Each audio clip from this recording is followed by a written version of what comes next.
Genesis 41. And it came to pass at the end of 2 full years that Pharaoh dreamed, and behold, he stood by the river. And behold, there came up out of the river 7 kine, well favored and fat fleshed, and they fed in the reed grass. And behold, 7 other kine came up after them out of the river, ill favored and lean fleshed, and stood by the other kine upon the brink of the river. And the ill favored and lean fleshed kine did eat up the 7 well favored and fat kine. So Pharaoh awoke, and he slept, and dreamed a second time. And behold, 7 ears of grain came up upon one stalk, rank and good. And behold, 7 ears, thin and blasted with the east wind, sprung up after them. And the thin ears swallowed up the 7 rank and full ears. And Pharaoh awoke, and behold, it was a dream. And it came to pass in the morning that his spirit was troubled, and he sent and called for all the magicians of Egypt, and all the wise men thereof. And Pharaoh told them his dream, but there was none that could interpret them unto Pharaoh. Then spake the chief butler unto Pharaoh, saying, I do remember my faults this day. Pharaoh was wroth with his servant, and put me in ward in the house of the captain of the guard, me and the chief baker. And we dreamed a dream, and one night, I and he, we dreamed each man according to the interpretation of his dream. And there was with us there a young man, a Hebrew, a servant to the captain of the guard. And we told him, and he interpreted to us our dreams. To each man according to his dream he did interpret. And it came to pass, as he interpreted to us, so it was. Me he restored unto mine office, and him he hanged. Then Pharaoh sent and called Joseph, and they brought him hastily out of the dungeon. And he shaved himself, and changed his raiment, and came in unto Pharaoh. And Pharaoh said unto Joseph, I have dreamed a dream, and there is none that can interpret it. And I have heard say of thee, that when thou hearest a dream, thou canst interpret it. And Joseph answered Pharaoh, saying, It is not in me. God will give Pharaoh an answer of peace. And Pharaoh spoke unto Joseph, In my dream, behold, I stood upon the brink of the river. And behold, there came up out of the river 7 kine, fat-fleshed and well-favored, and they fed in the reed grass. And behold, 7 other kine came up after them, poor and very ill-favored and lean-fleshed, such as I never saw in all the land of Egypt for badness.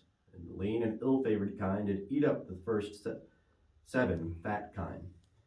And when they had eaten them up, it could not be known that they had eaten them, but they were still ill-favored, as at the beginning. So I awoke. And I saw in my dream, and behold, 7 ears came up upon one stalk, full and good. And behold, 7 ears withered and thin, and blasted with the east wind sprung up after them.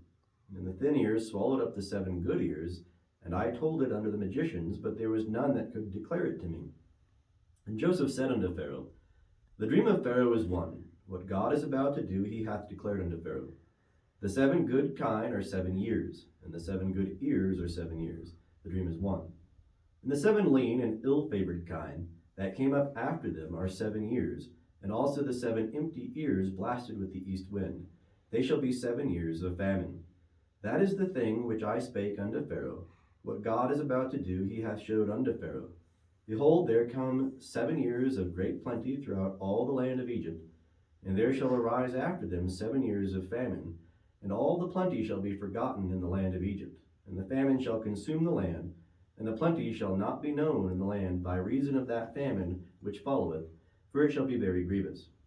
And for that the dream was doubled unto Pharaoh. It is because the thing is established by God, and God will shortly bring it to pass. Now therefore let Pharaoh look out a man discreet and wise, and set him over the land of Egypt. Let Pharaoh do this, and let him appoint overseers over the land, and take up the 5th part of the land of Egypt in the 7 plenteous years, and let them gather all the food of these good years that come, and lay up grain under the hand of Pharaoh for food in the cities, and let them keep it. And the food shall be for a store to the land against the 7 years of famine, which shall be in the land of Egypt, that the land perish not through the famine. The thing was good in the eyes of Pharaoh, and in the eyes of all his servants. And Pharaoh said unto his servants, Can we find such a one as this, a man in whom the Spirit of God is? And Pharaoh said unto Joseph, Forasmuch as God hath showed thee all this, there is none so discreet and wise as thou. Thou shalt be over my house, and according unto thy word shall all my people be ruled. Only in the throne will I be greater than thou. And Pharaoh said unto Joseph, See, I have set thee over all the land of Egypt. And And Pharaoh took off his signet ring from his hand, and put it upon Joseph's hand, and arrayed him in vestures of fine linen, and put a gold chain about his neck. And he made him to ride in the second chariot which he had, and they cried before him, Bow the knee. And he set him over all the land of Egypt. And Pharaoh said unto Joseph, I am Pharaoh, and without thee shall no man lift up his hand or his foot in all the land of Egypt. And Pharaoh called Joseph's name Zaphanath Paneah, and he gave him to wife Asenath, the daughter of Potipharah, priest of On. And Joseph went out over the land of Egypt. And Joseph was 30 years old when he stood before Pharaoh, king of Egypt. And Joseph went out from the presence of Pharaoh, and went throughout all the land of Egypt. And in the 7 plenteous years the earth brought forth by handfuls. And he gathered up all the food of the 7 years which were in the land of Egypt, and laid up the food in the cities. The food of the field, which was round about every city, laid he up in the same. And Joseph laid up grain as the sand of the sea, very much, until he left off numbering, for it was without number. And unto Joseph were born 2 sons before the year of famine came, whom Asenath, the daughter of Potipharah, priest of On, bare unto him. And Joseph called the name of the firstborn Manasseh, for said he, God hath made me forget all my toil and all my father's house. And the name of the second called he Ephraim, for God hath made me fruitful in the land of my affliction. And the 7 years of plenty that was in the land of Egypt came to an end. And the 7 years of famine began to come, according to as Joseph had said. And there was famine in all lands, but in all the land of Egypt there was bread. And when all the land of Egypt was famished, the people cried to Pharaoh for bread. And Pharaoh said unto all the Egyptians, Go unto Joseph, what he saith to you, do. And the famine was over all the face of the earth, and Joseph opened all the storehouses, and sold unto the Egyptians, and the famine was sore in the land of Egypt. And all the countries came into Egypt to Joseph to buy grain, because the famine was sore in all the earth.